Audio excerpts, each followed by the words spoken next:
buenas and hafa day to our listeners on Guam and in the CNMI. It's now time for Total Health right here on Joy FM Radio, where your questions get answered by health professionals. If you have any health-related questions, we would love to hear from you. Call your questions and comments in at 472-1111 or text or WhatsApp 686-9999. If you're in the CNMI, please call 323-1113. Welcome everybody to Total Health. Hi and welcome to Total Health. My name is Rose Trina, and in studio today we have Elena, Taneva, nurse practitioner, and Dr. Anna Ursales, and we are talking about hepatitis and infectious diseases today. Hi, Rosie. I'm very excited that we're going to talk about an organ we've never spoken about in Total Health. And again, and only, we have Dr. Anna Ursales, infectious disease doctor. And I'm very excited that we can talk finally about hepatitis. And I have so many patients that come to me and they said, what do I have? Is that hepatitis? Is it A? Is it B? Is it C? Is it D? What is it? How long does it gonna last? Are there any consequences for them? How can I prevent? And there are so many people that have so many questions. And I am sure that many of our listeners, their relatives have been diagnosed with one of those numbers, letters, and they don't quite know what exactly that means, and if it is contagious, if it can be spread from a person to a person, what prevention they have to make. They kind of know it's bad, but they don't know how bad it is. So today we're going to talk about one of the vital organs we've never spoken about, and that's the liver. And the liver deserves quite a lot of our attention. What would you say? Right. I always tell my patients that you can't live without a liver. You can't. You cannot live without a liver. Just for context sake, if somebody, and I had this in fellowship, I had a patient, came in, liver failure, top of the transplant list. So they got a liver and then the liver failed. That person went to number one, top of the list for the entire country for need of a liver transplant. And you probably already know this too, is because the liver is very important in filtering toxins from our body. It helps with storing nutrition, and it also produces a substance called bile that helps with breaking down fats and all those other things. Couple other interesting facts about the liver. But what happened to the patient? Oh, my patient. Unfortunately, he did not make it. Yeah, it was quite a sad story. They got him a second liver, but it failed again. So, the body just completely rejected it. Okay, go ahead with some facts. I also have some interesting facts. Liver is fascinating. The liver is fascinating. It is, so firstly, it's an organ that's about the size of a football. Weighs about 3 pounds. And you'll see it, it's on the right upper side of your body, right below that rib cage. That's where your liver is. It's an organ that can regenerate itself. So all you need is a tiny piece of liver. You could transplant that to a patient who needs a liver transplant, and they can go fine. At the same time, there's so many things that can damage your liver, like alcohol is probably one of the top things that can damage your liver. Certain toxins that can be found in like plants. Like some of I think there's some mushrooms that can contain that. There are certain medications that are filtered through the liver, and if you have too much of that can also cause liver failure. And there's viruses that I think we will be talking about here shortly. Right. Liver, I think all of us were guilty of that. We take it for granted. We just eat whatever we want, and we know that the liver is going to be right there helping us. And the liver is quite of a resilient organ. It takes on board quite a lot, even though it has like more than 11, 12 functions in the body. It's like incredible organ. It's still, we need to take care of it, because if we don't have the area that it's going to really filter all the toxins, outside coming to our body, fights also bacteria and viruses, as you said. And on top of that, has this incredible function of regenerating. If we keep on abusing that organ, what's going to happen? Yeah. I am very excited. I was very impressed to know that the liver can regenerate itself up to 70-80%. And, and it's an organ we can transplant to others. We have only one of it, but 1/3, 1/3 of it, if it is transplanted to somebody else, that transplant and that person can grow like almost the normal size, almost the normal size of a normal liver. And we don't have any other organ that has that incredible function of regenerating. No. This is how important the liver is, because it is life sustainable.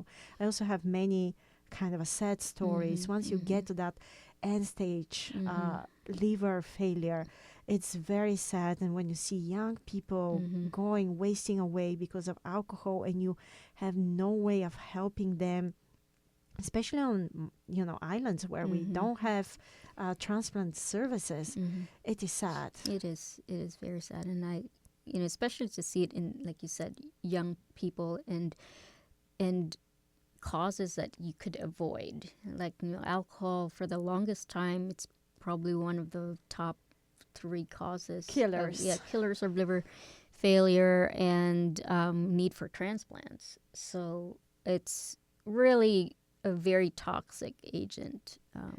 But also, if you are drinking, we might not transplant a liver to you. True. If we know that you will continue drinking, nobody's going to give you a liver when we know that it's going to be wasted away. Exactly. So it does require some discipline prior to that. Well, it is interesting to know that the liver, not only this incredible function that this organ has, but also in the past, all the witchcraft and divination people would use the liver to predict the future. Oh, I did not know that. Yeah, for example, even the Bible mentions the king of Babylon, would look into a liver of a goat to decide to attack Jerusalem or not. So today we are not going to do any divination with Dr. Ursales. We're just going to We do not have a liver here. But we're going to look into the liver in a way that we can predict how the life will turn out. Or if we find some issues with the liver, what actually can we do to reverse or stop any further consequences, negative, of course. Well, let's jump into the topic. We selected to talk about the hepatitis, and we have an infectious disease doctor here that can give us a more light on the hepatitis. Anna, what is hepatitis? Well, hepatitis, the name itself, if you took, Latin, the word hepa is attributed to liver. And then when anything ends with itis, that means there's an inflammation of your liver. And inflammation can be due to many things. As I mentioned earlier, it could be, certain toxins or certain drugs or medications. But I think the one thing that I see quite a bit of is viral hepatitis. So I was in clinic this afternoon, and I think 4 of my 5 patients had hepatitis B. So you've heard of hepatitis at some point in your life, probably. There are now 6 types of hepatitis that's been discovered, that are known. And they're basically, it's not very creative the way they talked about it. It's basically A, B, C, D, this E, and then G. Oh, so I don't know why they skipped F, but G is a new kid on I'm the block. looking forward to hear more about that. Even I didn't know it right after the break. So that's the music. We're going to go ahead and cut to a break real quick. If you want to give us a call and you have a question for us, go ahead and call us. On Guam, you can call us at 671-472-1111. That's 671-472-1111. In the CNMI, go ahead and call us at 670-323-1113. That's 670-323-1113. You can also send us a text or a message via WhatsApp at 671-686-9999. That's 671-686-9999. It's free from the CNMI. Don't go anywhere. Total Health Live will be back right after this short break.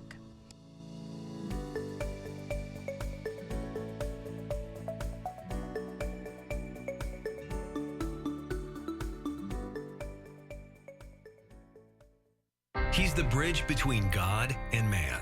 He's the mediator between imperfect humans and a perfect God. He's a friend of sinners and challenges the self-righteous.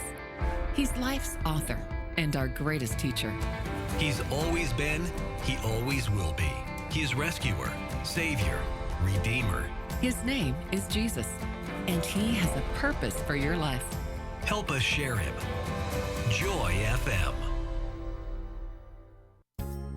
Si Joe Mossy, and thanks for listening to Total Health on Joy FM. We want to hear from you. Call in with your health-related questions at 472-1111. In Guam or in the CNMI, the number to call is 323-1113. Text or WhatsApp us at 686-9999. And now, back to the show. Hi, and welcome back to Total Health Live. Right before we went to a break, we were actually talking about the different types of hepatitis. Yeah, and I'm very excited. I would like to hear about the hepatitis G. But before we go to hepatitis G, we have to go to A, B, C, D, and E. But we got a call about UTI infections, urinary tract infections, and how we can prevent the pain from it. Well, I will give a short answer. We can go for a long answer, but that will take the whole radio show. So we don't want to prevent the pain. If there is a pain, there is a reason for it, and we will need to look into it. Many times the cause of it is a bacteria, and if a bacteria is harbored there, it's not treated, not addressed right away, it can lead to more consequences affecting the kidneys and so on. So if there is a pain, it's really very important to see a medical care provider. We will run a urine test and it will show us what is causing that. Can there be things you can do to prevent to get urinary tract infections? There are. One of them is drinking water. Many of the patients, when they feel that pain, they start drinking a lot of water and they flush out the bacteria. Also, cranberry juice has been shown to be effective, but not as effective as we are hoping for. Coconut water in studies have been shown to be more effective than cranberry juice. And we are not disregarding any of those options if you don't have anything else available until you see a primary care doctor. But drink a fresh coconut water, especially the orange one, is better. When it comes to UTIs, to the green one, from what I have read according to the research, those are two things you can do. Also, don't hold your pee. If you have to go to the toilet, please go to the toilet. Clients can wait, taxes can wait, computers can wait. Whatever work we have to do, it is very important for us to go to the toilet. And also, we recommend urinating after sexual contact. Those are the things I can just mention quickly, but if you do have on a regular basis or you are going through that pain, please don't hesitate. Go to the clinic. It's very simple for us to run a test. And also over the counter, there's some medication, we call them azofranazopyridine, that they can help with the pain on the sphincter. But obviously, we're not treating it. We're just helping the pain while we have to evaluate where and what the cause is for it.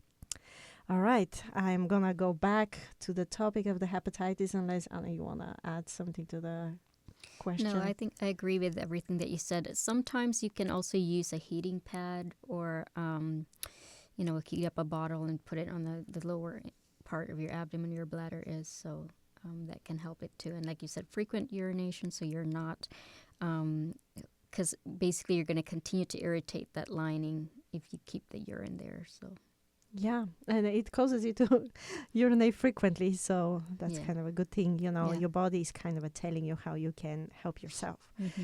All right, I am excited. Okay, let's get with hepatitis A. Okay, so hepatitis A. So there are three common types of the three common types. I guess, in the world or in the States is basically A, B, and C. And Hep A is caused by a virus that you can get through contaminated food or water. So a lot of the times it's close contact with someone who's also infected with it. We see this a lot in children and returning travelers from areas that are highly endemic with the virus. You can also, we've had certain cases of outbreaks. It can happen through outbreaks, like some contaminated food or, that was in a store and people like ingested and that kind of thing. So that's one thing to think of. Hepatitis A, basically mouth or contact with somebody else who has the infection. So we're just going to talk about the characteristics of each one first, right? Right. But like when you're talking about contact, what type of a contact? It's not skin contact. It's not skin contact. You have to be in contact with the contaminated, fluids that come out, like whether it's the feces or, vomit or any of those things that, especially when you're not washing your hands, that can lead to. But it's not sexually transmitted. It's not there are certain high risk groups for this, and these are the men who have sex with men, and for some reason that they're higher risk for also getting hepatitis A. But for the most part, Hep A is what they call fecal oral route, or basically eating contaminated foods or touching contaminated feces. Right. Yeah. Okay, so that's Hep A. Hep B is a virus that is caused through touching infected fluids. So this is where we talk about blood-to-blood contact, which you can get through IV drug use or blood donations. Most commonly that I've seen around, it's mother through baby transmission, unfortunately. The ones that I talked about today, the cases that I've seen, mostly through those modes of transmission. So the babies are born with hepatitis B. they because it means when mom is infected and she's not treated, she can pass it along to her baby. And that's why it's important to go to your important to get yourself pregnancy checked. Exactly. Test so we can check for hepatitis B. Correct. And same with hepatitis C, but we see that quite a bit with blood-to-blood contact. So back in the 80s, before they started screening blood for these viruses, Hep C is quite common, which is why you need to at least have one hepatitis C test once in your lifetime. But the ones that we see it with are patients who especially use IV drugs, especially if they're sharing needles and those kinds of things. You're at risk for hepatitis C. Certain high-risk sexual behaviors can do that as well. Anything where you're poking skin or blood, like go into questionable tattoo parlors and, those kinds of places also puts you at risk for it. Hepatitis D is the same transmission as hepatitis B. Interestingly, you can't get D if you don't have B. So those two kind of come together. It's a kind of a defected virus and can only live on top of hepatitis B. Correct. Hepatitis E, not very common as well, but it can be quite serious, especially among pregnant women. So pregnant women and children. And the newest one that Wait. Hepatitis E. How do you transmit? How do you get that hepatitis E? So it's kind of, right now we don't really know too much about it just yet. We're thinking it's kind of like the way you would get Hepatitis A. A. But as we mentioned the high risk groups are pregnant and children as well. And G is the newest one that we've talked about that we hardly know anything about, except that if you have the virus on top of something else, then it can can be a bit more complicated course than normal. So we're not sure about transmission, none of that stuff yet.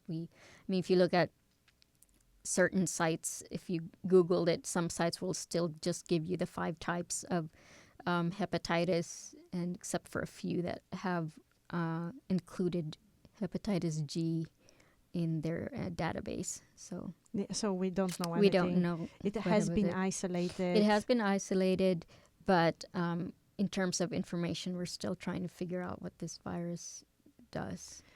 Oh, I'm just so concerned that over time the virus is not getting less, despite the advancement of medicine. Correct. We're just starting to see more and more of different types, and it is important for us to know how to really protect ourselves in general from those viruses. Right. So, few things I wanted to bring you back, Anna, about. So, which are those that you can transmit sexually? Okay.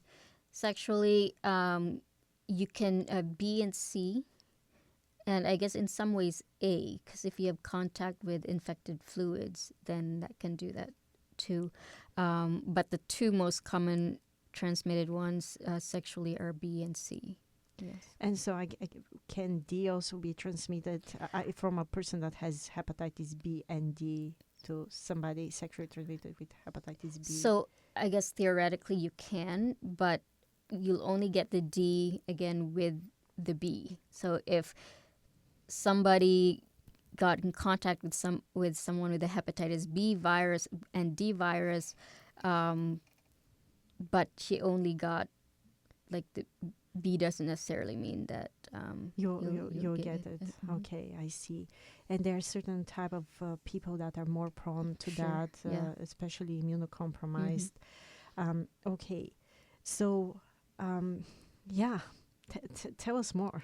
Okay, so the good thing about the A and B viruses are there are vaccines that are highly effective for them.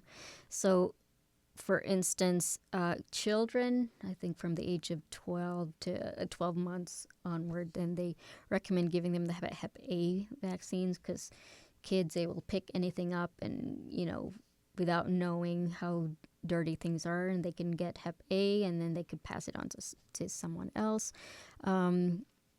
And for travelers, like I've gotten a dose of Hep A, and which is very effective for a number of years, at least 10, more than that. Right. Even. It is very good. I'm also traveling a lot, and I go to third world countries that you can see even people going around with hepatitis. So I was very nicely surprised that even after 10 years of being vaccinated, my titers still stay quite high, and I don't need to have a revaccination. Correct. Hepatitis B as well. That's a reason why we hardly see it now in young adults, because, again, they've been pretty good about screening pregnant women and vaccinating those that are not immune. And then one of the first vaccines that they give babies is also hepatitis B. So the patients that I've seen with it are older usually, and those that are in other places where the virus is commonly seen and where vaccination rates are low. So that's amazing. And do we have so how many? There are 3 vaccines for hepatitis B, or there are some combined? So there are some that are combined. There's a combination A-B, and then there's some that are just Hep B on itself. There's a series of 3 different shots for hepatitis B. The one vaccine. Okay, we will continue more on prevention right after the music. We're going to go into a break. If you have a question, you can go ahead and give us a call. On Guam, call us at 671-472-1111. That's 671-472-1111. In the CNMI, call us at 670-323-1113. That's 670-323-1113. You can also send us a message via text or WhatsApp at 671-686-9999. That's 671-686-9999. It's free from the CNMI. Don't go anywhere. We'll be right back after this short break.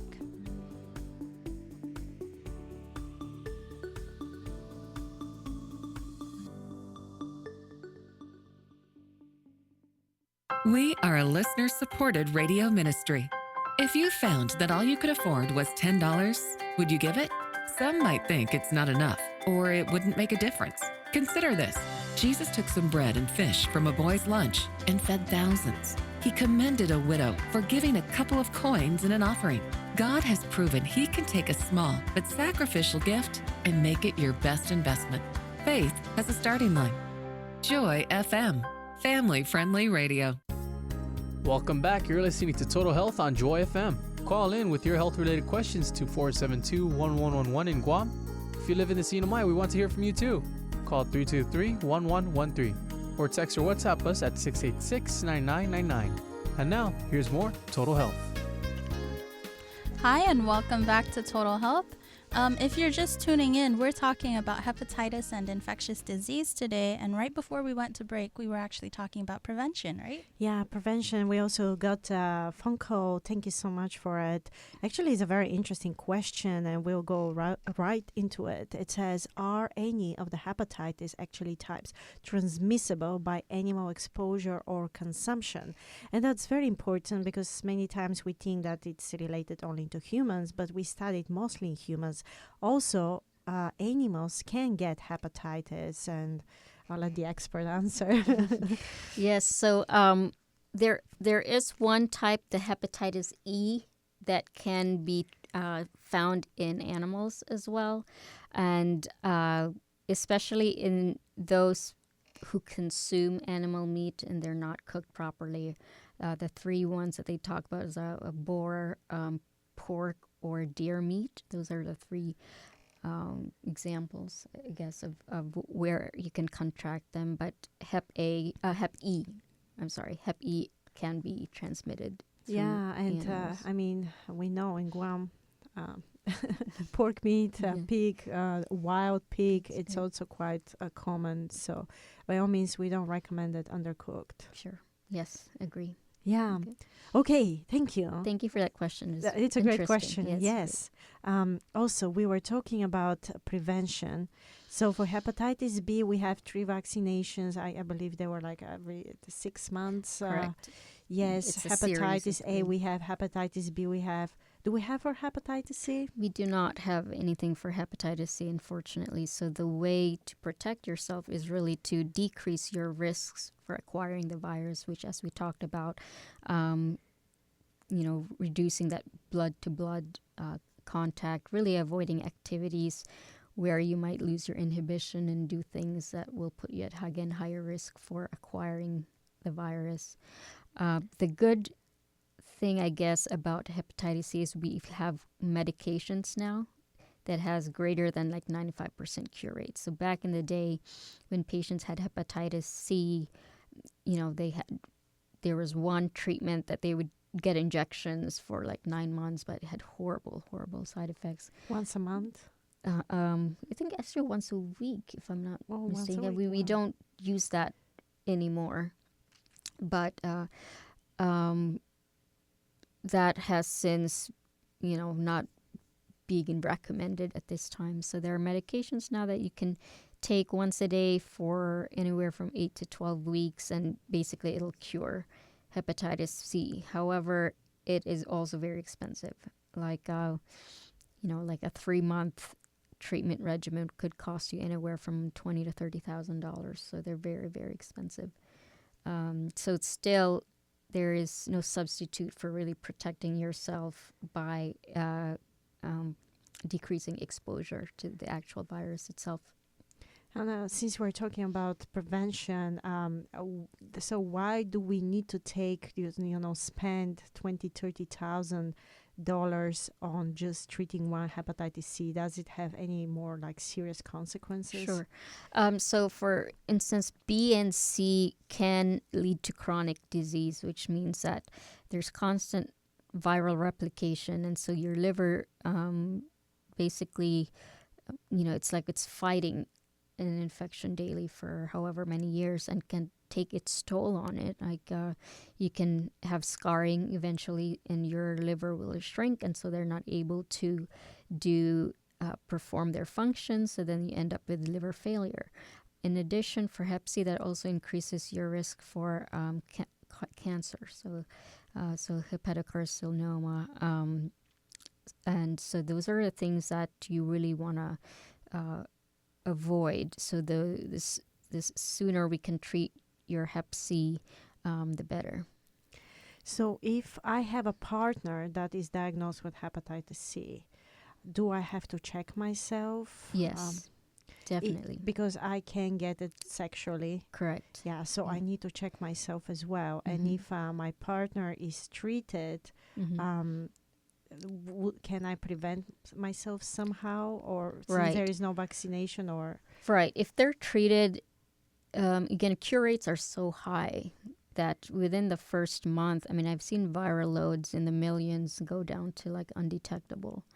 So they're very effective. So if they're treated and they're cured, then they can't pass it on to you. So when they're undetected, then you Yes. don't have that risk of transmission. Correct. Okay. And so it doesn't mean that prophylactically somebody has to take those medications because they're very expensive. They're very expensive, yes. So and there's not been any studies to look at prophylaxis. Again, this is why you are recommended to practice safe sex and through abstinence or monogamous relationships, or using barrier methods like condoms and things like that. That is very interesting. So I also know that in rare occasions, hepatitis C can be completely eliminated by the body. Correct. Yes. Is that quite common? It is. It's rare, but I have seen it. Okay. Even though somebody has had, let's say, this one of the screening tests that we do is what we call a hepatitis C antibody. So we check that, and that'll be positive. So that'll trigger us and be to worry about the actual infection in the body. But then we check what we call a viral load to look at how many viruses are in the blood. And in some individuals, it's not detectable. So these are the ones that got the virus but was able to just eliminate it on their own. It's quite rare, but it has been seen. And I know that the liver can, eliminate certain viruses, which is so incredible that the liver can actually help itself. Correct. The body is a great way, of trying to heal itself, but it's important to not abuse that as well. Right, Yeah. right, exactly. If we can help our body, we should help our body. Mm-hmm. Okay, what about hepatitis E? Is there a vaccine against it? Can we prevent it? I've read somewhere that there are certain countries that they already have vaccine for hepatitis E. I just don't know how. Right. common it is. I'm not aware of that still in the States. Maybe there are other studies out there that I haven't quite gotten a hold of. But it's great if if we could get vaccines for all of them, that would be good. But in the meantime, just really trying to protect yourself from acquiring the viruses. Yeah, I'm so glad we do have some treatment for Mhm. hepatitis E. Do we have a treatment for hepatitis B? There are medications for B. Now, unfortunately, compared to C, there are no cures for Hep B. But there are medications, there are pills that you can do to slow down the progression of the disease. But it is a bit harder to treat than Hep C. Are they antiviral, interferons? There What are, they? so there are antivirals. There's at least 3. There's entecavir, there's tenofovir, and there's one other thing that we hardly really use at this point. But they have their side effects, certainly. The longer you're on those medications, it can lead to decreased bone density, so fractures, those kinds of things, kidney issues, because these meds are eliminated by the kidney, so you can have kidney failure if you're on these meds for longer periods of time. Some people just don't tolerate it very well. Like one of my patients this afternoon, just, tired all the time. So she stopped the medications and really doesn't want to go back on them just because of some of these side effects. Yeah. Yeah, but there are no cases that the body has eliminated hepatitis B on its own, or are they in the literature? I'm trying to think to my own panel of patients. There have been, just it's quite rare. Okay. But theoretically, I guess it can do that. One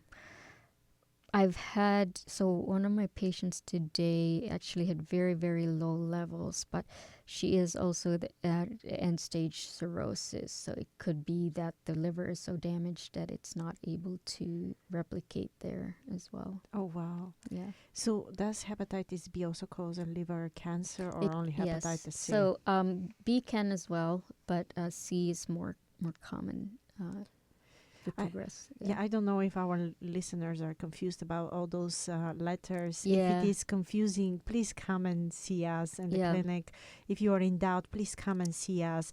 We didn't talk much about how do we know we have hepatitis, what we need to look for, where do we go if we are suspecting that. Sure. The way to find out, because a lot of times you will not have symptoms, actually. So, one of the reasons why the main panel of experts that will tell you at which point you need to have certain tests, one of the reasons why they put Hep C screening there is because, back in the 60s when people were a bit more promiscuous and it's all about peace and love and that kind of thing. They were sharing everything.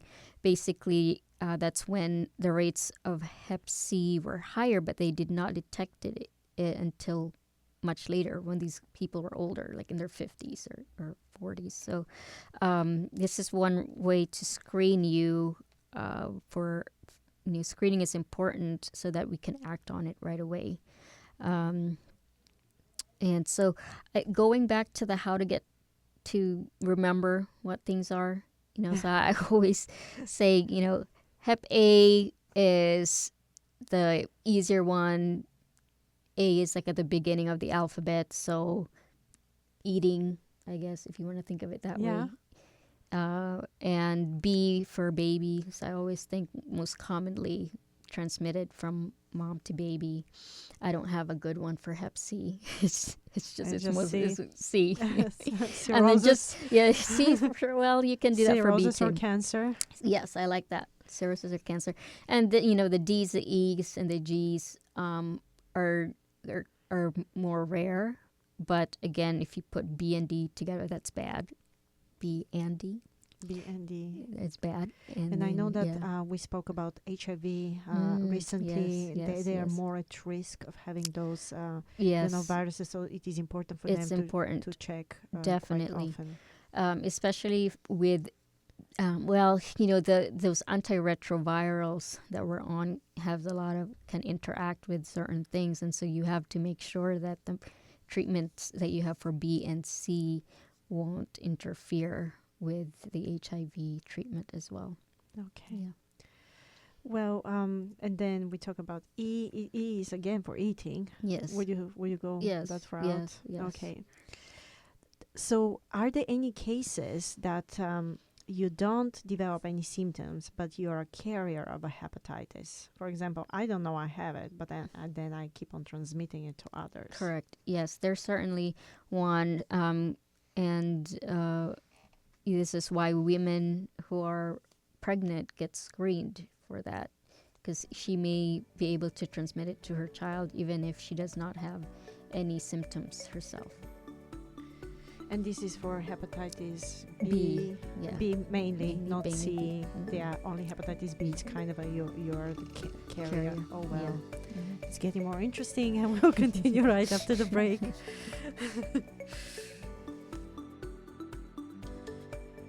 Thank you for joining us. If you have a question, go ahead and call it in. We're about 15 minutes away from the end of the show. So call us at 671-472-1111. That's 671-472-1111. In the CNMI, call us at 670-323-1113. That's 670-323-1113. You can also send us a message via text or WhatsApp at 671-686-9999. That's 671-686-9999. It's free from the CNMI. Don't go anywhere. Total Health Live will be right back.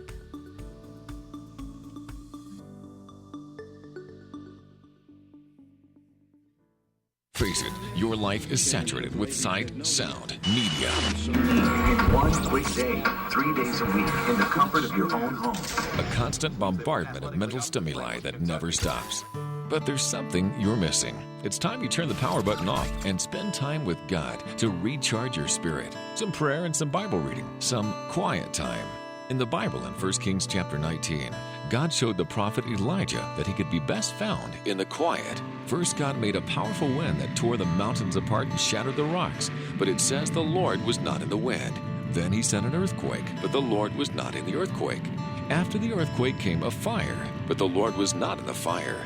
But after all that, Elijah could finally hear him in a still, small voice. You are caught in a constant storm of media, and it drowns out the still, small voice of God. So turn off the storm and listen for God. He's waiting for you if you come to the quiet. From Joy FM.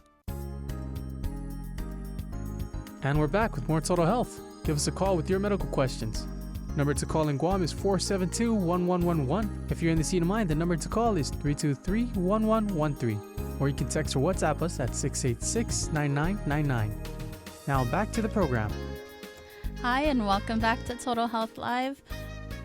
We only have a little bit of time left, so we're going to jump right in. Right. We were talking quite a lot about all those letters and hepatitis, and I don't know if we made it more clear or we made it more confusing, but are there, Anna, any symptoms, like any signs that we can suspect that, oh, we might have hepatitis, I better go and check myself? Do all those viruses, since some of them are symptomatic, Sure. how can you detect that? I think the most visible sign is once you start seeing yellowing of your eyes or your skin. We call it jaundice. That should clue you in that there's something going on with the liver. But even, let's say, with acute infections, you can experience like viral type illnesses, fevers, chills, like body aches, fatigue, and for example, for Hep A, because you get it through eating, then you can have like your nausea, your vomiting, your diarrhea, and weight loss. You could probably also see, especially in end stage liver failure. With cirrhosis or scarring of your liver, you can see people's abdomen kind of get more distended and have more fluid in there. That means that the liver has reached the end stage cirrhosis. So these are things that to watch out for. Anything else? That's mainly what. Those are like, if you're jaundice, please don't wonder at home what's going on. And children, can their stools change color? Urine change color? So you can get more lighter colored stools and also darker urine. So those are two things. Like they talk about that in our textbooks, like tea-colored urine, and so that can be. Like black tea. Yeah, like black basically tea color. Black tea color, correct. Right. So I'm very excited that, more and more research has been done into natural treatments. Not that we rely on natural treatments for those serious viruses, but there are things we can do. For example, so research has been shown that people with hepatitis C can decrease their iron intake. Because that can cause, more consequences like cirrhosis and a cancer, the excess iron that you might take. Vitamin E has been found to be very effective in chronic hepatitis C and B. Selenium, it is very good to prevent people from getting a cancer once they have hepatitis B. Also, alpha lipoic acid, it's a natural component that it's like the wrapping of your nerve cells, and you can also buy it over the counter, has been found really to slow down the progression of hepatitis E, hepatitis C, and B. Vitamin K, slowing down the cirrhosis for chronic hepatitis C and B. Thiamine, L-carnitine, zinc has been also shown to help hepatitis C, vitamin D. We're just telling you that there are out there some nutritional substances that can slow down the progression. Once you are diagnosed with that, there is something can be done to slow that, progression. Right. Vitamin C, D is very important for chronic hepatitis C, the genotypes 1, 2, 3. I honestly didn't know that they have on top of that. Oh, the hepatitis C, there's like 6 different genotypes. Six different genotypes within the virus within itself. the virus, yes. And also omega-3 has been found to help as well to prevent also anemias associated with those viruses. Right. One thing I wanted to add again about Hep C, we mentioned that there is a cure for it, but just because you're cured doesn't necessarily mean you can't get it again, because again, we mentioned there are 6 types of Hep C, so you could get infected by another type as well. And for those with chronic Hep C who now have cirrhosis of the liver, your risks of developing cancer unfortunately does not go down even after you've been cured. So we typically still screen you for cancer with like ultrasounds every 6 months or so to detect masses in the liver that could signal cancer. So if we detect mass, do we recommend surgery? How does it work? First, they're going to do a biopsy just to make sure that, it's, cancer or not, because then the treatment would be different. I see. I see. But it's not a routine thing if you find a cancer in the liver to go and operate it. Well, I'm not a surgeon, so I'm not really quite sure where to go there. But diagnosis is the first step. And then once that's diagnosed, then you go and get referred to either a liver surgeon or the liver specialist to see where to go after that. But so they are also, I was very nicely surprised that most of the foods that are plant-based, they actually help the liver regenerate. The liver regenerates itself, but I mean, if we give all the time the liver toxins that the liver has to work on, instead of like good foods like berries, like seeds and grains and beans apparently are extremely good for the liver. If we give those foods to our liver, the liver will be very, happy to regenerate itself and, to continue its function. So we do have a saying about how we take care of ourselves. Yes. Since we do have an infectious disease, doctor, we're talking about the viral hepatitis, but there are also other hepatitis you can cause yourself. We talk about alcohol, or there is also a non-alcohol hepatitis that we're struggling nowadays because of the excess of fat that it is eaten, and the fat can destroy your liver, can destroy you. And also the increase of insulin resistance, everything in your body, every condition that comes into your body, it is because the liver has kind of given up on detoxifying. This is why I really emphasize that patients who have Hep C quit alcohol as well, because there's no sense with me, with us trying to cure the liver if you're going to keep beating it up with alcohol anyway. So it's, again, it's you gotta protect your liver as best you can, and alcohol is really toxic to the liver. So very toxic. Some people say, "Oh, I know it's going to affect my liver, but I'll stop drinking. Then it's going to regenerate." We don't know how much is much, and we can't predict how your liver is going to react. So if the liver does not like it, I better not do anything that my liver doesn't like it, because I want to be good to my liver. The liver is pretty good to me. It's pretty good to you. And it's, again, you only have one of it. So, that's one thing that I really learned from that patient that I told you was, once the liver was out, he was number one on the transplant list in the entire country, and so many drips. Like they had to give the body everything that the liver was producing to keep him from bleeding, to do all these other normal functions that the liver would have done. So. We as humans, we have really perfected dialysis machines. We have learned how we can really detoxify the body when the kidneys are not working, but we haven't learned quite how to do that with the liver.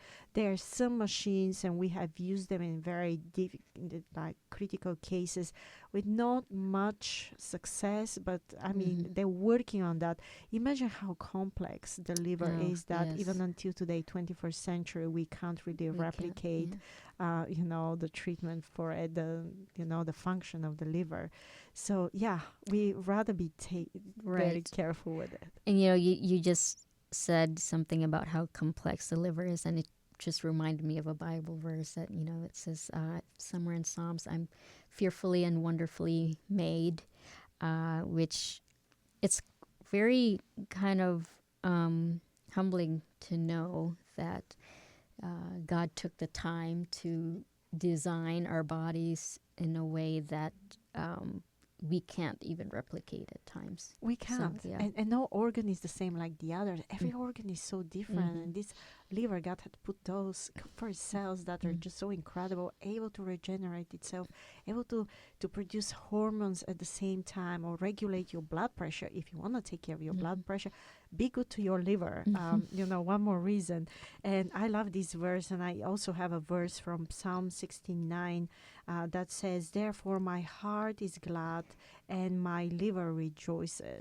This is one of the translations, but there are other translations. That's my innermost part. And since the liver is the heaviest organ, actually, this is what liver means, a heavy organ. Hey, our inner being can rejoice in the Lord, because we are wonderfully made. God has made us in a way we can regenerate itself, even if we have gone through worse conditions, like one of those worse viruses. Your body is still trying to recuperate, and with the help of God, help of experts like you. Thank you for your service, and also the good foods we are eating and our wonderful organs. We can have hope that we can have abundant life. Yes. And we can live for as long as possible, that we can accomplish all those great desires that God has when He has created us. Amen. Those are our questions. If there are any other questions, we are here. Feel free to call us. I know it's very confusing with all those letters, but we're happy to answer at any time. Reach out to our radio, Joy FM. Elena and Dr. Ursales, thank you so much. And thank you as well to all our listeners. We really appreciate you. And thank you for calling in today. We had some really interesting questions today. It was such a good day. Thank you again to everybody for tuning in. If you like what you heard today and you want to listen to more, we're on Facebook. So you can find us on Facebook at Joy FM Radio, Facebook at Joy FM Radio, and you'll find a whole playlist of Total Health Live videos. And we're also here every Wednesday from 5 to 6 p.m. That's Wednesday, 5 to 6 p.m., Total Health Live. Thank you again, and we'll see you next week. God bless.